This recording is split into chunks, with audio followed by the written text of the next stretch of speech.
Nelson Mandela. यह नाम सुनते ही हमारे मन में एक ऐसे महान व्यक्ति की तस्वीर उभरती है जिन्होंने पूरी दुनिया को प्रेरणा दी।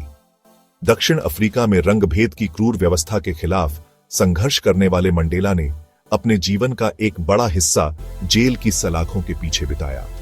उनकी आत्मकथा लॉन्ग वॉक टू फ्रीडम हमें उनके जीवन की असाधारण यात्रा से रूबरू कराती है।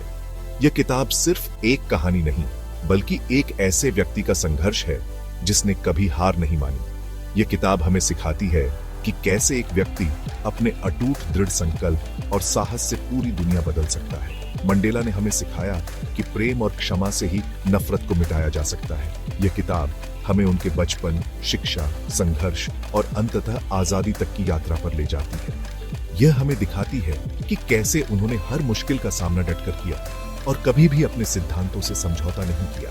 मंडेला की कहानी हमें प्रेरित करती है कि हम भी अपने जीवन में बदलाव ला सकते हैं। यह किताब हमें याद दिलाती है कि अन्याय के खिलाफ आवाज उठाना हमारा कर्तव्य है। नेल्सन मंडेला का जन्म दक्षिण अफ्रीका के एक छोटे से गांव में हुआ था। बचपन से ही उन्हें रंगभेद की क्रूरता देखने को मिली।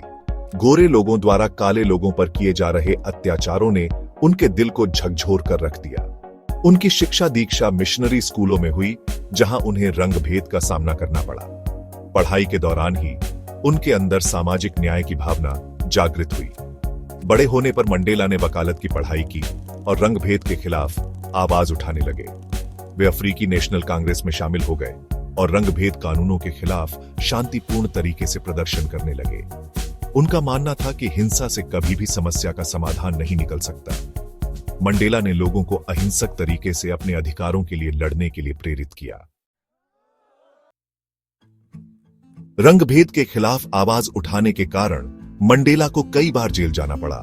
उन्हें देशद्रोह के आरोप में आजीवन कारावास की सजा सुनाई गई। जेल में उन्हें अमानवीय यातनाएं दी गईं, लेकिन उन्होंने कभी भी हार नहीं मानी। उनकी अदम्य भावना और साहस ने पूरी दुनिया को प्रेरित किया। जेल की सलाखों के पीछे से ही वे संघर्ष का प्रतीक बन गए। दुनिया भर में लोग उनके समर्थन में आवाज उठाने लगे। रंगभेद के खिलाफ अंतर्राष्ट्रीय दबाव बढ़ता गया। 27 साल जेल में बिताने के बाद आखिरकार 1990 में नेल्सन मंडेला को रिहा कर दिया गया। उनकी रिहाई के साथ ही दक्षिण अफ्रीका में एक नए युग की शुरुआत हुई। मंडेला ने रंगभेद के खिलाफ अपनी लड़ाई जारी रखी और देश में शांति स्थापित करने के लिए अथक प्रयास किए।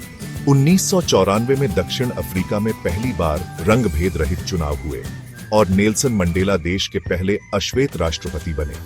राष्ट्रपति बनने के बाद मंडेला ने श्वेत और अश्वेत लोगों के बीच सामंजस्य स्थापित करने के लिए कई महत्वपूर्ण कदम उठाए। उन्होंने सत्य और मेल मिलाप आयोग का गठन किया, जिसने रंगभेद के दौरान हुए अत्याचारों की जांच की और पीड़ितों को न्याय दिलाने का प्रयास किया।